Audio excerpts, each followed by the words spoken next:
राजा विक्रम और बेताल की कहानी भाग 3 पति कौन। ये पंक्ति राजा विक्रम और बेताल की कहानी नामक 25 कहानियों के संग्रह का भाग 3 तारांकन कहानी का विषय। इस भाग में बेताल राजा विक्रम से एक और पहेली पूछता है, अक्सर एक जटिल नैतिक या तार्किक प्रश्न के रूप में, जो किसी पति के कर्तव्य या पहचान पर केंद्रित हो सकता है। तारांकन 1 या 2 लाइन का विवरण। बेताल एक ऐसी स्त्री की कहानी सुनाता है जिसके कई चाहने वाले हैं, और विक्रम को बताना होता है कि सच्चा पति कौन है, जो जटिल नैतिक सवालों को जन्म देता है। ये देखना दिलचस्प होगा कि बेताल राजा से किस प्रकार की पहेली पूछता है और राजा उसका क्या उत्तर देता है। क्या आप इस कहानी के बारे में और जानना चाहेंगे?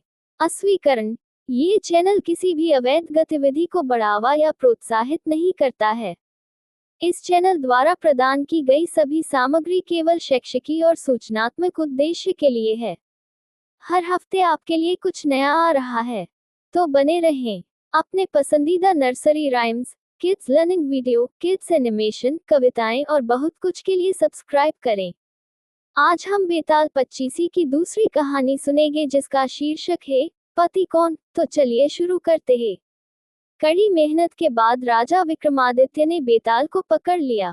उन्होंने उसे अपने कंधे पर लाद लिया और शमशान की ओर चल पड़े। रास्ते में बेताल ने एक नई कहानी शुरू की और बोला, राजन, ये रास्ता लंबा है, चलो इसे एक कहानी से रोचक बनाते हैं। लेकिन ध्यान रहे, अगर मेरी कहानी का उत्तर जानते हुए भी तुमने कुछ नहीं कहा, तो तुम्हारा सिर फट जाएगा। और अगर तुमने उत्तर दिया, तो मैं फिर से पेड़ पर लौट जाऊंगा। सालों पहले यमुना नदी के किनारे एक नगर था, जिसे धर्मपुर कहते थे। वहां एक ब्राह्मण रहता था, जिसका नाम गणपति था। गणपति की एक सुंदर और गुणवान बेटी थी। जब वह विवाह योग्य हुई, तो परिवार उसके लिए एक उपयुक्त वर खोजने लगा। एक दिन गणपति किसी के घर पूजा कराने गया, और उसका बेटा भी पढ़ाई के लिए बाहर चला गया। घर में सिर्फ उसकी पत्नी और बेटी मौजूद थी। तभी एक ब्राह्मण युवक उनके घर आया। उसकी पत्नी ने उसका स्वागत किया और उसे भोजन कराया। युवक का स्वभाव उसे बहुत भाया, और उसने उसी समय अपनी बेटी की शादी उससे करवाने का वादा कर लिया। इसी दौरान गणपति ने पूजा कराते समय एक और ब्राह्मण युवक से मुलाकात की। उसकी बुद्धिमानी और आचरण देखकर गणपति ने भी अपनी बेटी की शादी उससे कराने का निर्णय लिया। उधर गणपति का बेटा भी जहां पढ़ाई कर रहा था, वहां एक ब्राह्मण लड़के से मिला और उसे अपनी बहन का वर बनाने का वादा कर दिया। एक दिन गणपति और उसका बेटा अपने अपने चुने हुए वरों को लेकर घर पहुंचे, लेकिन वहां पहले से ही तीसरा युवक मौजूद था। अब तीनों युवक घर में थे, और हर किसी से शादी का वादा हो चुका था। पूरे परिवार में असमंजस छा गया कि अब लड़की का विवाह किससे कराया जाए। इसी बीच पड़ोस से एक व्यक्ति दौड़ता हुआ आया और सूचना दी कि उनकी बेटी को सांप ने डस लिया है। परिवार और तीनों युवक तुरंत उस स्थान पर पहुंचे, लेकिन तब तक लड़की की मृत्यु हो चुकी थी। लड़की की मृत्यु ने सभी को गहरा दुख पहुंचाया। उसके अंतिम संस्कार की तैयारियां की गईं, और उसके क्रियाकर्म पूरे किए गए। लड़की का परिवार और तीनों ब्राह्मण युवक अपनी अपनी तरह से शोक में डूबे थे। तीनों युवकों ने अलग अलग फैसले लिए। पहला युवक लड़की की हड्डियां लेकर जंगल में चला गया। दूसरा उसकी राख को एक पोटली में बांधकर उसी शमशान में रहने लगा। तीसरा ब्राह्मण योगी बनकर देश देश घूमने निकल गया। वर्षों बाद योगी ब्राह्मण एक तांत्रिक के घर पहुंचा। तांत्रिक ने उसका स्वागत किया और उसे अपने घर में ठहरने का आग्रह किया। योगी तांत्रिक के घर रहने लगा। एक दिन तांत्रिक अपनी साधना में मग्न था और उसकी पत्नी भोजन पका रही थी। इसी बीच उनका बेटा जोर जोर से रोने लगा। तांत्रिक की पत्नी ने उसे चुप कराने की बहुत कोशिश की, लेकिन वह नहीं माना। गुस्से में आकर उसने अपने बेटे को चूल्हे में फेंक दिया। योगी ये दृश्य देखकर दंग रह गया। वह गुस्से में तांत्रिक के घर से जाने को तैयार हो गया। तभी तांत्रिक वहां पहुंचा और उसने योगी से रुकने की गुजारिश की। योगी ने गुस्से में जवाब दिया, मैं उस घर में नहीं रुक सकता जहां इतनी क्रूरता हो। तांत्रिक मुस्कुराया और चूल्हे के पास जाकर एक मंत्र पढ़ा। मंत्र पढ़ते ही उसका बेटा जीवित हो गया। ये देखकर योगी हैरान रह गया।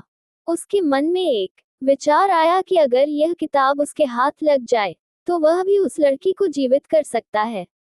रात में जब तांत्रिक और उसका परिवार सो रहा था, योगी ने मंत्र वाली किताब चुरा ली और सीधे शमशान पहुंचा, जहां लड़की का अंतिम संस्कार हुआ था। उसने वहां कुटिया बनाकर रह रहे दूसरे ब्राह्मण को अपनी योजना बताई। दोनों ने मिलकर तीसरे ब्राह्मण को ढूंढ निकाला। योगी ने उनसे कहा, लड़की की हड्डियां और राख लेकर आओ, मैं उसे जीवित कर सकता हूँ।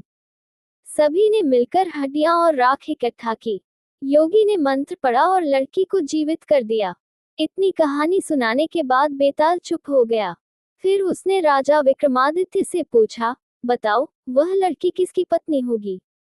राजा ने पहले चुप रहने की कोशिश की, लेकिन बेताल ने चेतावनी दी, अगर तुमने सही उत्तर जानते हुए भी कुछ नहीं कहा तो तुम्हारा सिर फट जाएगा। राजा विक्रम ने कहा, उस लड़की का पति वह ब्राह्मण होगा जिसने शमशान में उसकी राख के साथ जीवन बिताया। बेताल ने पूछा, क्यों? राजा ने समझाया, जो हड्डियां लेकर जंगल चला गया वह उसके पुत्र के समान हुआ। जिसने मंत्र पढ़कर उसे जीवित किया वह उसके पिता के समान हुआ। लेकिन जो उसकी राख के साथ रहा उसने पति के धर्म का पालन किया, इसलिए वही उसका पति है। जवाब सुनकर बेताल ने कहा, तुमने सही उत्तर दिया है, लेकिन वचन के अनुसार तुम्हें चुप रहना था, इसलिए मैं फिर उड़कर पेड़ पर जा रहा हूँ। इतना कहकर बेताल फिर से उड़कर घने जंगल के पेड़ पर जा लटका। कहानी का नैतिक। ये कहानी हमें सिखाती है कि बुद्धि सबसे महत्वपूर्ण है। एक बुद्धिमान व्यक्ति किसी भी समस्या का समाधान कर सकता है। विक्रम और बेताल की कहानियां हमें जीवन के बारे में महत्वपूर्ण सबक सिखाती हैं। वे हमें बुद्धिमान, दयालु और न्यायप्रिय बनने के लिए प्रोत्साहित करती हैं। हे सब लोग, अगर आपको यह वीडियो पसंद आया तो हमारे सभी नवीनतम कंटेंट पर अपडेट रहने के लिए उस सब्सक्राइब बटन को दबाना ना भूलें। और अगर आपको लगता है कि आपके दोस्तों को ये पसंद आएगा तो कृपया इसे उनके साथ साझा करें। ये वास्तव में हमारे चैनल को आगे बढ़ाने में हमारी मदद करता है। देखने के लिए धन्यवाद।